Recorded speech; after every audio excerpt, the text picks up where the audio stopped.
샬롬 할렐루야. 고린도전서 13장 4절. 사랑은 오래 참고 사랑은 온유하며 시기하지 아니하며 사랑은 자랑하지 아니하며 교만하지 아니하며.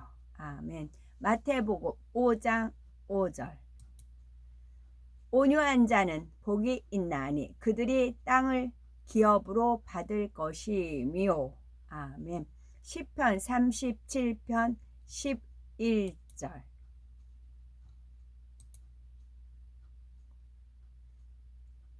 그러나 시편 37편 11절.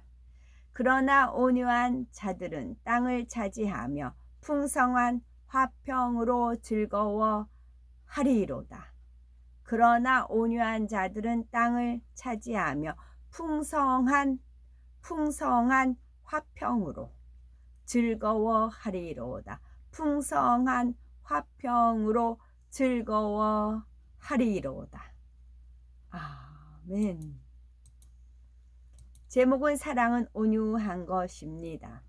많은 사람이 깃들여 실 수 있는 사랑과 덕이 있는 온유한 마음을 이루어 장차 천국에서 넓은 땅을 차지하는 권세를 소유하여야 되겠습니다. 입니다.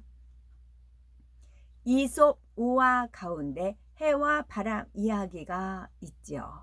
하루는 해와 바람이 길 가는 사람의 외투를 누가 먼저 벗기는지 내기를 합니다. 먼저 바람이 저런 외투쯤이야 하고 자신만만해서는 나무도 뽑힐 만큼 강한 바람을 내뿜습니다. 나그네는 거센 바람에 행여 외투가 날아갈까봐 더 단단히 옷깃을 여미지요. 다음으로 해가 여유로운 미소를 띠며 따스한 햇볕을 내뿜습니다. 날씨가 따뜻해지자 더위를 느낀 나그네는 얼른 외투를 벗었지요.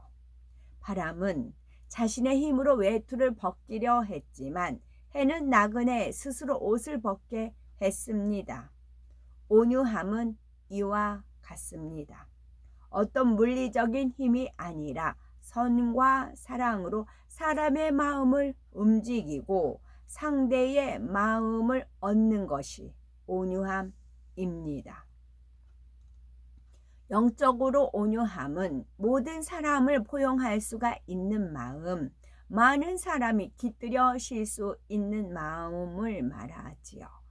솜을 떠올려 보면은 더 쉽게 이해할 수가 있습니다. 솜은 아무리 단단한 물체가 부딪혀 와도 소리가 나지 않습니다. 오히려 부딪혀 오는 것들을 포근하게 감싸 안아 버리죠. 또한 온유한 마음은 많은 사람이 깃들여 실 수 있는 아름드리 나무와도 같다 할 수가 있죠. 뜨거운 여름 따가운 햇볕을 피하고 땀을 식히기 위해서 사람들이 나무 그늘로 모여들기 때문입니다. 세상에서는 흔히 성품이 유순해서 화를 내지 않고 자기 주장이 강하지 않는 사람을 온유하다 합니다. 나름대로 이러이러한 사람이 온유하다라는 자기 기준이 있지요. 그러나 사람 편에서 온유하다 생각하는 것과 하나님께서 인정하시는 온유는 다릅니다. 아무리 순하고 착해 보여도 하나님께서 인정하시는 선이 아니면 온유하다 할 수가 없답니다. 가령 본래 성품이 소극적이고 유약해서 다른 사람의 말을 잘 따르거나 마음에서는 부글부글 하는데도 눌러 참습니다. 이런 사람을 온유하다고 하지 않지요. 마음속에 악을 버리지 않고 참고만 있기 때문입니다. 진정 온유한 사람은 마음에 악이 없고 지혜로우며 영적인 사랑으로 어떤 악한 사람도 대적하지 않고 포용합니다. 그렇다고 잘못했는데 무조건 용서하고 덮어준다는 뜻이 아닙니다. 때로는 반듯하고 위험 있게 다스리지요. 따라서 영적인 온유함은 내면의 온유함과 함께 외적으로도 덕을 갖춘 상태를 말하지요. 악이 없고 선해서 마음이 온유하더라도 그것이 내면에만 머문다면 남을 품고 다스리는 데까지는 미치지는 못합니다. 내면의 온유함과 함께 외면의 덕을 겸비해야 온전하고 더 능력을 발휘하는 것이죠. 온유한 마음에 덕을 함께 갖춘 사람은 많은 사람의 마음을 얻음으로 큰 일을 이룰 수가 있지요. 영적인 온유함을 이루기 위해서는 무엇보다 마음의 악을 버리고 성결되어야 합니다. 온유한 사람은 솜털과 같아서 누가 부딪혀 온다 해도 소리가 나지 않고 포근히 감싸 안습니다. 마음에 악이 없으니 걸리거나 부딪히지 않지요. 만일 우리 마음 안에 미움, 시기, 질투, 자기 틀이 있으면 상대를 품지 못합니다. 딱딱한 돌이나 쇠가 물체에 떨어지면 깨지거나 소리를 내며 튕겨 나가는 것처럼 자기가 있으면 누가 조금만 불편하게 해도 감정이 상합니다. 상대의 허물을 덮어주기보다는 판단, 정죄하고 수군수군 하지요. 이는 소인배로 그 마음 안에 더러운 비질가 들어있기 때문에 진리의 마음을 더 이상 넓힐 수가 없는 것입니다. 그러니 누군가에게 지적을 받으면 발끈하고 마음이 상하지요. 누가 귓속말을 하면 내 험담을 하지 않나 힐끗힐끗 쳐다보고 판단하지요. 그러므로 마음에 악이 없는 것은 온유함의 기본 조건입니다. 하나님께서는 성결해야 온유하다 인정해 주시죠. 마음에 악이 없어야 상대를 선과 사랑으로 바라볼 수가 있기 때문입니다. 온유한 사람은 매사에 자비와 긍휼의 마음으로 상대를 바라봐 주죠. 판단, 정죄가 없고 선과 사랑으로 이해하기 때문에 악한 사람이라도 그 따스함에 마음이 녹아납니다. 온전히 성결되면 성령의 주관을 정확히 받을 수 있고 양떼의 상황을 잘 분별하여 가장 좋은 길로 인도할 수가 있지요. 덕이란 공정하고 남을 넓게 이해하며 받아들이는 마음, 행동, 마음이 올바르고 사람의 도리에 합당한 일이라고 정의를 합니다. 영적으로도 마찬가지죠. 덕이 있는 사람은 마음이 올바르고 공정하며 도리에 합당하게 행합니다. 즉 잘 갖추어진 인격으로 남을 다스리지요. 상대를 물리적인 힘으로 굴복시키지 않습니다.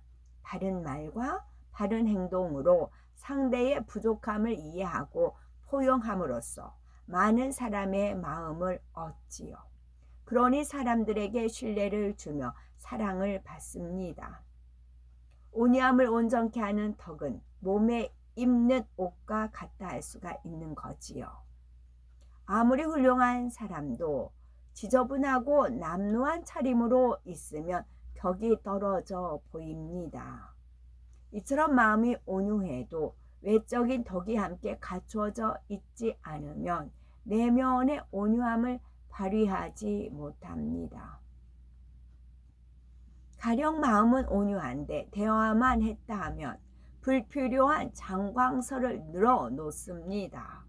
이런 사람은 어떤 악의가 있는 것은 아니지만 교양이 결여되어 있으니 상대에게 신뢰를 주지 못하지요.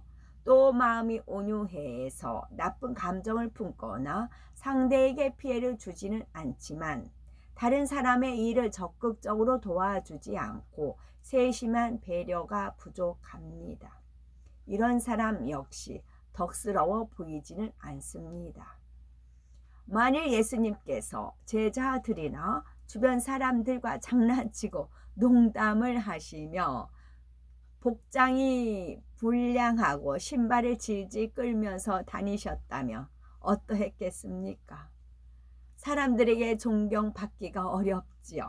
하지만 예수님은 외모에서부터 영적인 위엄과 권세가 흘러나왔기에 제자들은 물론이요, 사람들도 감히 함부로 대하지 못했습니다. 어느 것 하나 흐트러짐이 없는 모습이셨지요. 마태복음 12장 19절에 그가 다투지도 아니하며 들레지도 아니하리니 아무도 길에서 그 소리를 듣지 못하리라 말씀하신 대로입니다. 꽃에 아무리 꿀이 많아도 꽃의 고운 빛깔이 잘 드러나지 않고 향기도 나지 않는다면 벌이나 나비가 날아오기 어렵습니다. 마찬가지로 마음이 온유한 사람이라 해도 말과 행실에 덕이 없으면 그 온유함이 온전히 빛을 발할 수가 없지요.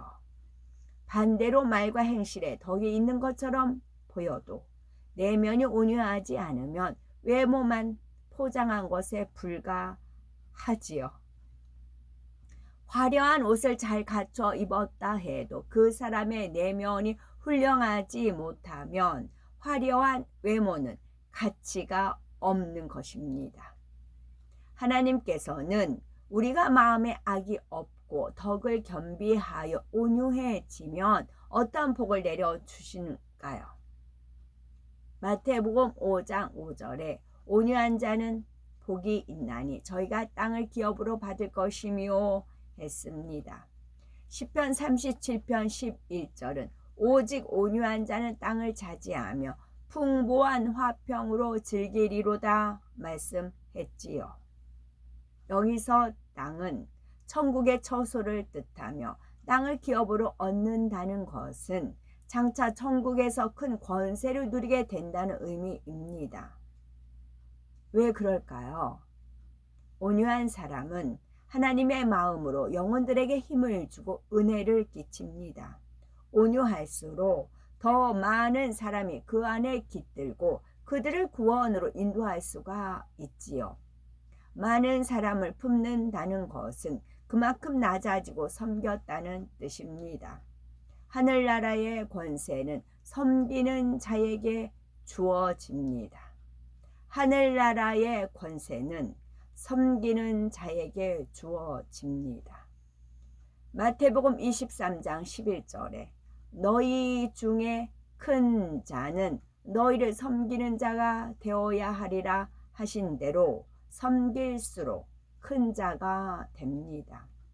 온유한 사람은 장차 천국에서 큰 권세를 누리고 넓은 땅을 기업으로 받지요. 영혼이 잘되니 범사가 잘되고 축복을 받을 뿐 아니라 천국에서도 세세토록 하나님의 사랑을 받으며 무수한 영혼에게 존경의 대상이 되는 것입니다. 하나님께서는 죄와 악이 없는 성결한 사람을 기뻐하십니다. 그러니 죄를 피 흘리기까지 싸워버리고 악은 모든 모양이라도 버려 성결을 이루어 내면의 온유함과 함께 외적으로도 덕을 갖추어야 하지요. 이처럼 덕과 사랑으로 영적인 온유함을 이루어 이 땅에서도 많은 사람을 품고 천국에서도 큰 자가 되시는 복되고 아름답고 보배로운 우리가 됩시다. 아멘.